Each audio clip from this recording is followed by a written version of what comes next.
राम राम, नमस्कार, welcome to my new class. कैसे हैं आप सब लोग?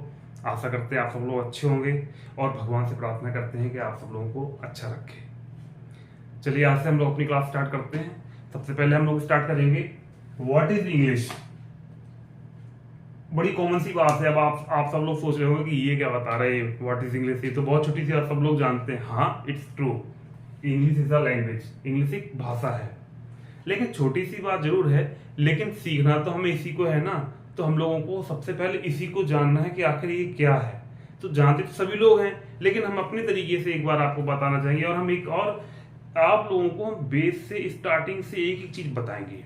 क्योंकि जैसे हम लोग बचपन में एक कहानी सुना करते थे कि एक खरगोश और एक कछुए की दौड़ होती है, जिसमें खरगोश बहुत फास्ट भागता है और बीच में रुक जाता है, और जो कछुआ है वो ग्रेजुअली रन करता है, स्लोली स्लोली दौड़ता रहता है, धीरे धीरे चलता है स्लोली, और वो बाद में जीत जाता है। तो हम ये चाहेंगे कि आप लोगों का जो स्किल है ना, वो हम स्लोली स्लोली आपको पढ़ाएंगे, थोड़ा थोड़ा पढ़ाएंगे, कम कम पढ़ाएंगे, लेकिन ऐसा पढ़ाएंगे कि वो बिल्कुल आपकी परमानेंट मेमोरी में जाए। तो सबसे पहले हम जानेंगे what is English. English is a language. अब इस लैंग्वेज को सीखने की नीड क्यों है? अरे हम तो ये कह रहे हैं कि we have to focus on our mother tongue. बिल्कुल सच है, हम लोगों को अपनी मदर टंग पे फोकस करना है और मदर टंग को साथ लेते हुए हमें इंग्लिश भी सीखनी है। तो अब हमें इसको मैनेज करना है। अब इंग्लिश सीखनी क्यों है? अरे सब कोई जानते हैं कि ये ग्लोबली बोले जाने वाली लैंग्वेज बन गई है। It has become an international language. पूरे वर्ल्ड वाइड ये लैंग्वेज बोली जाती है। किसी भी कंट्री में आप चले जाइए, चाहे वो यूरोप हो, यूरोप की कंट्रीज हो, चाहे अफ्रीका की कंट्रीज हो, या अमेरिका की कंट्रीज हो, या रशिया हो, या ऑस्ट्रेलिया एक्सेट्रा, कहीं भी चले जाइए आप, तो वहां की लैंग्वेज बोली जाती है और वहां इंग्लिश बोली जाती है। इसके अलावा आप अपनी इंडिया में आ जाइए, हमारे इंडिया में अप्रोक्सीमेटली 200 अब लैंग्वेजेस रीजनल बोली जाती है। वो इट्स ट्रू, बोली जाती हैं। लेकिन आप उस रीजन में आप जाइए, सदर्न इंडिया में हम लोग जाते हैं, सदर्न में वो लोग अपनी मलयालम है, तमिल, तेलुगु एक्सेट्रा वो अपनी लैंग्वेज बोलते हैं, लेकिन इंग्लिश भी बहुत अच्छी बोलते हैं, लिखते हैं, पढ़ते हैं। ऐसा नहीं है कि वहाँ चाहे नदर्न में हो, सदर्न में हो, ईस्टर्न वेस्टर्न, हर जगह की यही कंडीशन अपनी इंडिया में भी है कि वहाँ की रीजनल लैंग्वेज बोली जाती है, इंग्लिश बोली जाती है। तो आप सोचिए कि अगर हम लोगों को अच्छी हमारी रीजनल भाषा आती है, अगर हमें इंग्लिश आती है, तो ऑल ओवर इंडिया और ऑल ओवर वर्ल्ड हम कहीं भी जाएं तो उसका कितना हम लोग एडवांटेज उठा सकते हैं। तो इसको स्टार्ट करने से पहले एक बार फिर से हम आप सब लोगों को स्वतंत्रता दिवस की हार्दिक शुभकामनाएं, बहुत बधाई।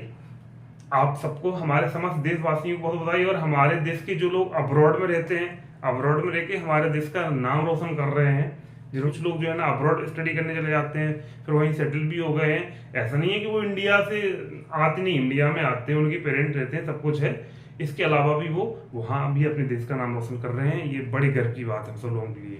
तो अब हम लोग फिर अपने टॉपिक पे आते हैं। तो सबसे पहले हम सीखेंगे what is English. English is a language. यहाँ क्या लिखा?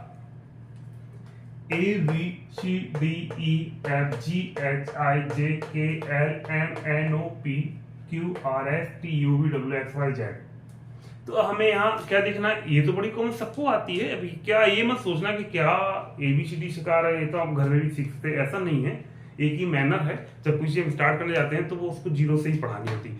अरे पूरी इंग्लिश इसी में तो है, इसी के माध्यम से तो हमें सीखनी है। अभी आप देख रहिए, हम आप लोगों को इतना स्ट्रांग बनाएंगे कि आप लोगों को इतना रीडिंग और राइटिंग स्किल इतना अच्छा बनाएंगे आप लोगों को कि आप बहुत अच्छा कन्वर्सेशन करेंगे। कहीं भी जाएंगे, आप बैंक में जाएंगे, आप स्कूल में जाएंगे, आप इंग्लिश में ही लेटर लिखेंगे। मोस्टली लोग लिखते हैं, हमारा कहने का मतलब ये नहीं है कि नहीं लिखते, लेकिन हाँ, जो लोग थोड़ी सी हेजिटेशन रहती है अभी लिखने में, आती तो है लेकिन वो लिखने की प्रैक्टिस छूट जाने की वजह से लिखने में थोड़ी सी हेजिटेशन होती है, तो उन सब चीज़ों पर हम फोकस करेंगे और वो आप लोगों का स्किल डेवलपमेंट करेंगे। तो चलो आगे बढ़ते हैं। इसमें क्या है, कुछ वॉवेल्स हैं और कुछ कॉन्सोनेंट्स हैं, जैसे A, E, I, O, U। ये क्या है? A, E, I, O, U, ये वॉवेल हैं, और बाकी की जो हैं जितने भी लेटर्स हैं वो कॉन्सोनेंट है। अब दोनों में अंतर क्या है? अब हम आप लोगों को बताएंगे what is vowel, what is consonant. Consonant क्या है, वॉवेल क्या है, और इनका क्या मतलब है। चलो इनको पहले हम लोग अलग कर लेते हैं। का मतलब क्या होता है? अब बात इंग्लिश में हम लोग इसको बोलते हैं एक्सेप्शंस। इस एक्सेप्शन का मतलब अपवाद, यानी जो नियम को तोड़ता हो, यानी जो अलग हो। अब होना ऐसा चाहिए लेकिन होता है ऐसे। माने चलो अभी आपके यहाँ किसी लोकलिटी में या आपके घर के बाहर 4 स्ट्रीट डॉग्स हैं, या हमारे घर में हमने 4 कुत्ते पाल रखे हुए हैं। अब कुत्ते क्या हैं, या तो वो रोटी, दूध रोटी वगैरह वगैरह जो चीजें खानी होती है वो खाते हैं, लेकिन कभी कभी ये कुत्ता ऐसा होता है वो बाहर जाके घास खाता है। ऐसे डॉग्स आपने देखे होंगे, तो वो क्या है, वो अपवाद है, उसको वो ऐसा नहीं करना चाहिए लेकिन वो करता है। ऐसी बहुत सारे इसमें रूल्स हैं जो जिस पे लागू होते हैं, और वो उसको मैनर्स को तोड़ के वो अलग दूसरा उल्टा काम करता है, वो अपवाद कहलाता है। ऐसे बहुत से भी एग्जाम्पल्स आएंगे, जैसे जैसे एग्जाम्पल्स आएंगे ना, मैं आपको जो भी अपवाद हैं, जो एक्सेप्शंस हैं, उनको मैं पूरे डिटेल में आपको एक्सप्लेन करूंगा, अभी मैं बताऊंगा आगे। ठीक है, तो ये बाय है जो कि दोनों में यूज होगा। कैसे यूज होगा अभी बताते हैं। अब आपको ये बताना है मुझे कि वॉवेल क्या होते हैं, कॉन्सोनेंट क्या होते हैं। वॉवेल को हम लोग क्या बोलते हैं, इसको बोलते हैं स्वर, और इसको बोलते। तो दोस्तों यहाँ हम आपको बताना चाहेंगे कि जो वॉवेल लिखा हुआ है ना, AEIOU होना था, जो यू ऊपर अंडरलाइन किया हुआ है हमने, वो आगे बाय लिख दिया है। बाय जो है ना वो वॉवेल में भी आता है और कॉन्सोनेंट में भी आता है। प्लस जी इनको ऐड किया तो ये डॉग बन गया। यानी ये क्या है, लेटर्स हैं, इन लेटर्स को हमने ऐड किया तो ये वर्ड बन गया। क्या बन गया, ये वर्ड। ठीक है, वर्ड का मतलब शब्द, लेटर्स मतलब अक्षर। तो हमने लेटर्स लिए और लेटर्स को ऐड किया तो ये मीनिंगफुल क्या बन गया, वर्ड। अब हमें इसमें ये देखना चाहिए कि ये 2 कॉन्सोनेंट है, ये वॉवेल है। तो इसका मतलब ये हुआ कि वॉवेल और कॉन्सोनेंट में ये अंतर है कि किसी बगैर वॉवेल के कोई भी वर्ड नहीं लिखा जाता। चाहे कोई सा भी आप वर्ड लिखेंगे उसमें एक वॉवेल जरूर होगा, क्योंकि बिना स्वर के कोई शब्द नहीं बनता है। अब फिर बाय किस काम आता है, कुछ ऐसे वर्ड्स लिखे जाएंगे जिन बाई वॉवेल का काम करेगा वहां। जैसे जैसे हमने एक लिखा D plus R plus by, क्या हो गया, ड्राई।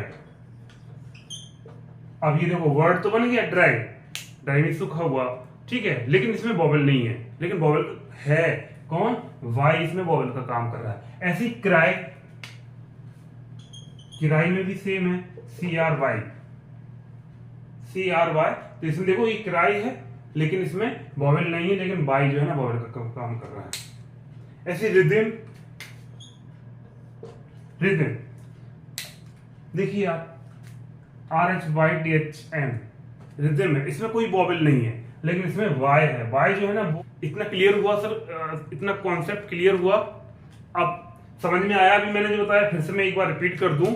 अभी हमने आप लोगों को ये बताया कि वॉवेल और कॉन्सोनेंट में अंतर क्या होता है। सीधा सा मतलब ये, सबसे पहले लेटर्स को जब हम ऐड करते हैं तो वर्ड बनता है, यानी अक्षर को ऐड करते हैं तो शब्द बनता है। वो शब्द बिना स्वर के, यानी बिना वॉवेल के कोई भी शब्द नहीं बोला जाता है। जैसे वॉवेल को ने AIOU, लेकिन एक उनमें अपवाद भी है, एक्सेप्शन, जैसे कि वाई जो कॉन्सोनेंट का भी काम करेगा और वॉवेल का भी काम करेगा।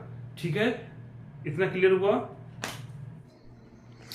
हाँ फ्रेंड्स, तो अभी हम अपनी वीडियो को यहीं एंड कर रहे हैं। Thanks a lot for watching, और मिलते हैं फिर एक नई वीडियो के साथ। Thank you so much. Channel subscribe करें, लाइक करें, कमेंट्स करें। Thank you.